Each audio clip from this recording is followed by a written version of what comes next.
മുറിയിലാകെ ഇരുൾ മൂടിയിരുന്നു. അകലെ എവിടേക്കോ കണ്ണുനട്ടിരിക്കുന്ന മനു അതൊന്നും അറിയുന്നുണ്ടായിരുന്നില്ല. എന്തിനാവും രേഖ കാണണമെന്ന് പറഞ്ഞത്? ഫോണിലൂടെ അല്ലാതെ ഇന്ന് വരെ നേരിട്ട് കാണാൻ അനുവാദം തന്നിട്ടില്ലാത്ത ആളാ. എന്തോ തക്കതായ കാര്യമുണ്ട്. ഇതെന്താ സ്വപ്നലോകത്താണോ? മുറിയിലേക്ക് കയറുന്ന ഗീതു അങ്ങനെ ചോദിച്ചുകൊണ്ട് ലൈറ്റിൻ്റെ സ്വിച്ച് ഇട്ടു. ഓർമ്മകളിൽ നിന്നും ഞെട്ടി ഉണർന്ന മനു ആകെ അങ്കലാപ്പോടെ ചുറ്റും നോക്കി. ഹേയ് മാഷേ, തന്നോടാ. താനിതെന്താ ഇരുട്ടത്തിരുന്ന് ജപിക്കുന്നേ? ജോലി കഴിഞ്ഞ് ഗീതു എത്താൻ നേരമായോ? തലവേദനയാന്ന് പറഞ്ഞിട്ട് കുറവുണ്ടോ? അവൾ സ്നേഹത്തോടെ മുടിയിഴകളിലൂടെ വിരലോടിച്ചു. വെറുതെ ഒന്ന് മൂളുക മാത്രമാണ് അവൻ ചെയ്തത്. എഴുന്നേക്ക് മാഷേ, ഒന്ന് ഫ്രഷ് ആവ്, ഞാനിപ്പോൾ ചായ എടുക്കാം പറഞ്ഞുകൊണ്ട് അവൾ കയ്യിലിരുന്ന ബാഗ് മേശപ്പുറത്തേക്ക് വെച്ച് നടന്നു കഴിഞ്ഞു. കല്യാണം കഴിഞ്ഞിട്ട് വർഷം 7ആയി. കുട്ടികളായിട്ടില്ല. ഒരു കുഞ്ഞ് വേണമെന്ന അവളുടെ ആഗ്രഹം ഇതുവരെയും നടന്നിട്ടില്ല. വഴിപാട് നേർച്ചയുമായി ഇങ്ങനെ പോകുന്നു. എനിക്കെന്താണ് അവളോട് പഴയ പോലെ അടുക്കാനാകാത്തെ? രേഖയാണോ കാരണം? ചിന്തകൾ കാട് കയറിയപ്പോഴേക്കും ഗീതു താഴെ നിന്നും വിളിക്കുന്ന ശബ്ദം കേട്ടു. മനുവേട്ട വായു, ചായ റെഡി. മുഖമൊന്ന് കഴുകി താഴേക്ക് ഇറങ്ങി ചെന്നു. ഗീതു കുളി കഴിഞ്ഞ് ഡ്രസ്സ് മാറിയിട്ടുണ്ട്. ടി വിയിൽ ഏതോ പ്രോഗ്രാമിലാണ് ശ്രദ്ധ. ആര് കണ്ടാലും ഒന്ന് നോക്കുന്ന രൂപലാവണ്യമുണ്ട് ഗീതുവിന്. ഭംഗിയുള്ള കുഞ്ഞുമുഖത്ത് എപ്പോഴും ഒരു പുഞ്ചിരിയുണ്ട്. ചായയും എടുത്ത് സിറ്റ് ഔട്ടിലേക്ക് പോയ മനു ഫോണിൽ വെറുതെ കണ്ണോടിച്ചു. വാട്സപ്പ് തുറന്നു. ഇത് രേഖയ്ക്ക് വേണ്ടി മാത്രമുള്ളതാണ്. Dual app. പെട്ടെന്ന് ആർക്കും കണ്ടുപിടിക്കാനാവില്ല. മെസ്സേജുകളെല്ലാം ഒന്നുകൂടി വായിച്ചു. എന്തെങ്കിലും പ്രശ്നം? അവളുടെ ഹസ്ബൻഡ് എന്തെങ്കിലും അറിഞ്ഞോ? പാവം, ഒരുപാട് തവണ പറഞ്ഞതാണ് ഇനി ഇതൊന്നും വേണ്ട, ശരിയാകില്ല എന്ന്. ഒരു കാലത്ത് തൻ്റെ ലോകം തന്നെ അവളായിരുന്നു. പഠിക്കാനായി ചെന്നൈയിൽ പോയിരുന്ന സമയത്ത് തങ്ങൾ ഭാര്യ ഭർത്താക്കന്മാരെ പോലെ തന്നെയായിരുന്നു. റിസർവേഷൻ കോച്ചിലെ സ്ലീപ്പർ ബെർത്തിൽ ഇരുട്ടിലും ഏറെ കൗതുകത്തോടെ താൻ കണ്ട കാഴ്ചകൾ. ഒരു 18കാരന് ലോകം കീഴടക്കിയ ഭാവമായിരുന്നു അപ്പോൾ. തൻ്റെ പെണ്ണ് ചെന്നൈയിലെ തിരക്കിനിടയിൽ അവളെ ചേർത്ത് പിടിച്ച് നടക്കുമ്പോൾ പോലും താൻ ഏറെ അഭിമാനിച്ചിരുന്നു. അവളുടെ ശരീരത്തിലെ ഓരോ മറുകിൻ്റെയും സ്ഥാനം തനിക്ക് മനഃപ്പാടമായിരുന്നു. എന്നിട്ടും ഒടുവിൽ മനുവേട്ടാ, ഗീതുവിൻ്റെ നീട്ടിയുള്ള വിളി വീണ്ടും ഓർമ്മകൾക്ക് കടിഞ്ഞാണിട്ടു. രാത്രിക്കിപ്പോൾ എന്താ? ചോറ് കുറച്ചിരിപ്പുണ്ട്, അതോ റൊട്ടി വേണോ? ഏതായാലും മതി. മനസ്സിലെ നിസ്സംഗത മനുവിൻ്റെ ശബ്ദത്തിലും വന്നു. ഞാനൊന്ന് കിടക്കട്ടെ. ഡോക്ടറെ കാണണോ ഏട്ടാ? കുറവില്ലേ? ഗീതു അടുത്തേക്കെത്തി. കുഴപ്പമില്ല, ഒന്ന് മയങ്ങിയ മാറും. കുറച്ച് ദിവസമായി ഞാൻ ശ്രദ്ധിക്കുന്നുണ്ട്. രാത്രി ഏറെ കഴിഞ്ഞും ജോലിയാണല്ലോ. രാത്രി എപ്പോഴും ആണ് ലാപ്ടോപ്പിൻ്റെ മുന്നിൽ എഴുന്നേക്കുന്നത്. ഉറക്കം ശരിയാവുന്നുണ്ടാവില്ല. ഒന്ന് മയങ്ങ്, ഞാനപ്പോഴേക്കും കഴിക്കാനാക്കാം. മനു പതിയെ റൂമിലേക്ക് നടന്നു. കിടന്നപ്പോഴേക്കും ഓർമ്മകൾ ഓടിയെത്തി. രേഖ, അവളിപ്പോൾ എന്ത് ചെയ്യുകയാവും? പാവം, ഞാനാണ് വീണ്ടും ഒന്നും വേണ്ടായിരുന്നു. പഠനം പൂർത്തിയാക്കും മുന്നേ അവളെ വീട്ടുതടങ്കലിലാക്കി കല്യാണം നടത്തി.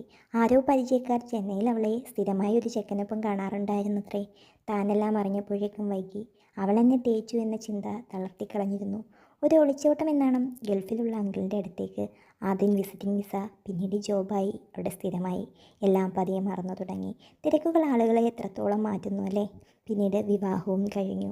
വർഷങ്ങൾക്കിപ്പുറം നാട്ടിലെത്തി. ഒരു കൂട്ടുകാരൻ വഴി വിവരങ്ങൾ അറിഞ്ഞപ്പോൾ എങ്ങനെയൊക്കെയോ അവളുടെ നമ്പർ ഒപ്പിച്ചെടുത്തു. വിളിക്കണോ? രണ്ടും കൽപ്പിച്ച് വിളിച്ചു. ഹലോ. മറുതലയ്ക്കൽ ഒരിക്കലെന്നെ പുളകം കൊള്ളിച്ച ആ ശബ്ദം. മറുപടി പറയാൻ കഴിഞ്ഞില്ല. ഹലോ. വീണ്ടും ആ ശബ്ദം. രാഖി. ഒരുവിധം ശബ്ദം വന്നു. മറുതലയ്ക്കൽ അനക്കമില്ല. കട്ടായോ? ഇല്ല.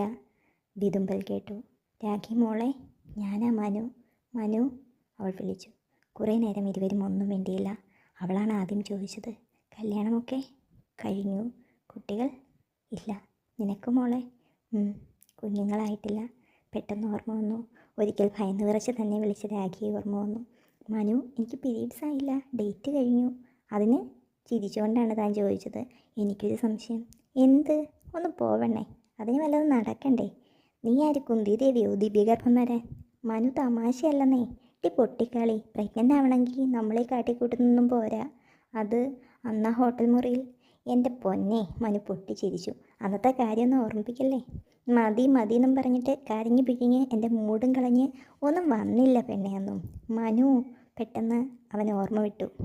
വൈഫ് എന്ത് ചെയ്യുന്നു? ഇവിടെ ഒരു കമ്പനിയിൽ വർക്ക് ചെയ്യുക. ആ സംഭാഷണം കൂടുതൽ നീണ്ടില്ല. പക്ഷേ പിന്നീടത് പതിവായി. എന്നും ഒരു നേരം വിളിക്കും. പരസ്പരം കുറേ സംസാരിക്കും.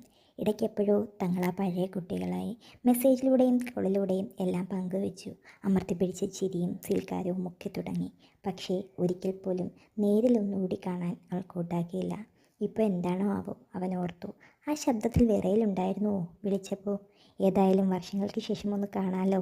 മറ്റെല്ലാം മനു മറക്കാൻ ശ്രമിച്ചു. എന്തൊക്കെയോ ആലോചിച്ച് ഒന്ന് മയങ്ങി തുടങ്ങിയിരുന്നു. എപ്പോഴോ ഉണർന്നു നോക്കിയപ്പോൾ സമയം 9 കഴിഞ്ഞു. പതിയെ ഇറങ്ങി താഴേക്ക് ചെന്നു. ഗീതു അടുക്കളയിലാണ്. നാളത്തേക്കുള്ള എന്തൊക്കെയോ ജോലി തീർക്കുന്നു. ആ, ഉണർന്നോ? ഇടയ്ക്ക് ഞാൻ വന്ന് നോക്കിയപ്പോൾ നല്ല ഉറക്കം. ഇപ്പം എങ്ങനെയുണ്ട്? കുഴപ്പമില്ല. അവൻ ഒഴിഞ്ഞു മാറി. കഴിക്കാൻ എടുക്കട്ടെ? എനിക്ക് വേണമെന്നില്ല. അതെന്തേ? നല്ല ചൂട് കഞ്ഞിയുണ്ട്, ഇപ്പോൾ ഉണ്ടാക്കിയതാ, കുറച്ച് കഴിക്ക്.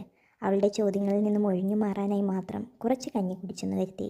കിടക്കുമ്പോൾ പതിയെ ഗീതുവിൻ്റെ കൈ തന്നെ ചുറ്റിപ്പിടിച്ചു. എന്തോ അസഹിഷ്ണുതയോടെ കൈ പിടിച്ചു മാറ്റി. തൻ്റെ മനസ്സ് മുഴുവൻ നാളെ രാഖി കാണാൻ പോകുന്നിടത്ത് മാത്രമാണ്. ഉറക്കം വന്നില്ല. ഒരുവിധം നേരം പുലർന്നു. എഴുന്നേറ്റ് താഴേക്ക് ചെന്നപ്പോഴേക്കും ഗീതു റെഡിയായിരുന്നു.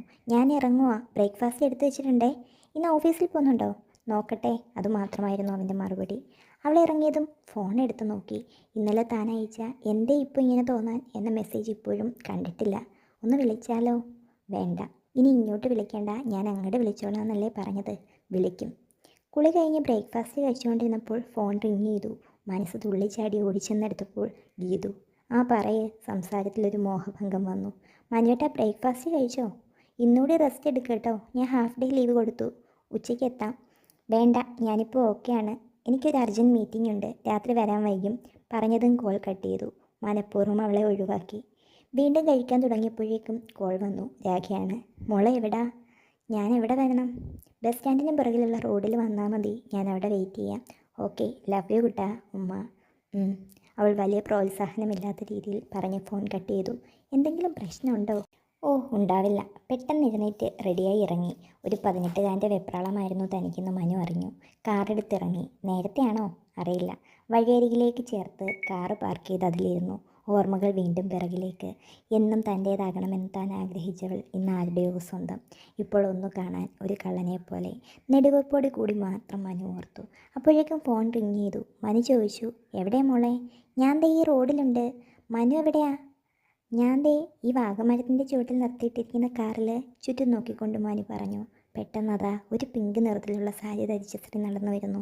കുട കൊണ്ടും മറഞ്ഞ മുഖം കാണാനാവുന്നില്ല. എങ്കിലും അവളെ ആപാത ചൂടമറിയാവുന്ന മനുവിന് മനസ്സിലായി. അതെ, അവളെൻ്റെ പ്രിയതമ തന്നെ, രാഖി. അടുത്തെത്തിയപ്പോഴേക്കും മുഖം കണ്ടു. എൻ്റെ പ്രിയതമ രാഖി. വർഷങ്ങൾക്ക് ശേഷവും ഒരു മാറ്റവുമില്ല എൻ്റെ പെണ്ണിന്. ഒന്നുകൂടി സുന്ദരിയായിരിക്കുന്നു. ഒട്ടും അപരിചിതത്വമില്ലാതെ ഫ്രണ്ട് ഡോർ തുറന്ന് അവൾ കാറിലേക്ക് കയറി.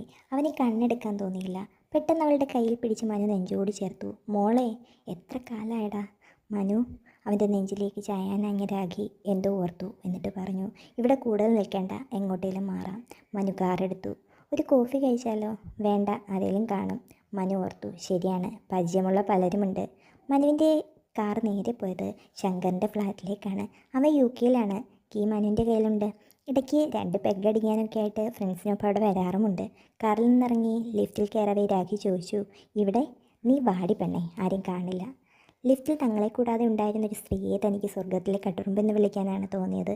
എങ്കിലും ആ നിമിഷങ്ങളിൽ മുഴുവൻ അവൻ അവളെ കണ്ണിമയ്ക്കാതെ നോക്കുകയായിരുന്നു. അവൾ കീ എടുത്ത് ഡോർ തുറന്നകത്തേക്ക് കയറിയ ഉടനെ മനു ഡോർ അകത്തുനിന്ന് ലോക്ക് ചെയ്തു. തിരിയാൻ തുടങ്ങിയപ്പോഴേക്കും രാഖി പിറകിലൂടെ വന്ന് കെട്ടിപ്പിടിച്ചിരുന്നു.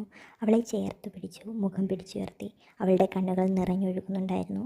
എന്താ മോളെ? എനിക്ക് വയ്യ മനു, നീ ഇല്ലാതെ എനിക്ക് വയ്യ. തലയിട്ട് അവൻ്റെ നെഞ്ചിൽ ഉരുട്ടിക്കരഞ്ഞുകൊണ്ട് അവൾ പറഞ്ഞു. ഞാനുണ്ടല്ലോ. പറഞ്ഞതും അവൻ അവളെ ഒന്നുകൂടി മുറുകെ ചേർത്ത് പിടിച്ചു. കുറച്ച് സമയം അങ്ങനെ തന്നെ നിന്നു രണ്ടുപേരും. പെണ്ണെ, ഞാനിപ്പോൾ വീഴും, എൻ്റെ മുകളിലേക്ക് ചാഞ്ഞാ നിൻ്റെ നെരുപ്പ്. ചിരിച്ചുകൊണ്ടവൻ പറഞ്ഞു. അവൾ പതിയെ നിവർന്നു. എങ്ങോട്ടാ? വെറുതെ പറഞ്ഞാടാ, എങ്ങും പോണ്ട, വീടില്ല നിന്നെ ഇനി ഞാൻ. പറഞ്ഞതും അവളെയും കൊണ്ട് സോഫയിലേക്ക് മറിഞ്ഞു അവൻ. ചുംബനങ്ങൾ കൊണ്ട് മൂടി പരസ്പരം വീർപ്പ് മുട്ടിക്കുകയായിരുന്നു അവർ. ഡാ, നോവുന്നു. നോവട്ടെ, ഈ ചുണ്ട് പണ്ടേ ലിപ്സ്റ്റിക്കില്ലാതെ ചുപ്പിച്ചിരുന്നത് ഞാനല്ലേ?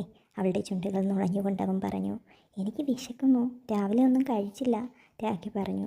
എനിക്കും വിശക്കുന്നു. അവളെ ഒരു വഷളം ചിരിയോടെ നോക്കിക്കൊണ്ട് മനു പറഞ്ഞു. ഷീ, എന്തേ? വാ, ഇവിടെ അടുക്കളയിൽ വല്ലതും കാണും, നോക്കാം. ബ്രെഡ് എടുത്തുകൊണ്ട് ഫ്രിഡ്ജിൽ നിന്നും തിരിഞ്ഞ മനു അടുക്കളയിലേക്ക് നടന്നു. ബ്രെഡ് ചൂടാക്കുന്നതിനിടയിൽ രാഖി വന്ന് ചേർന്ന് നിന്നു. തിരിഞ്ഞ് സാരികൾക്കിടയിലൂടെ അവളുടെ വയറിന് ഒരു നുള്ളു കൊടുത്തവൻ. ആ, ചെക്ക.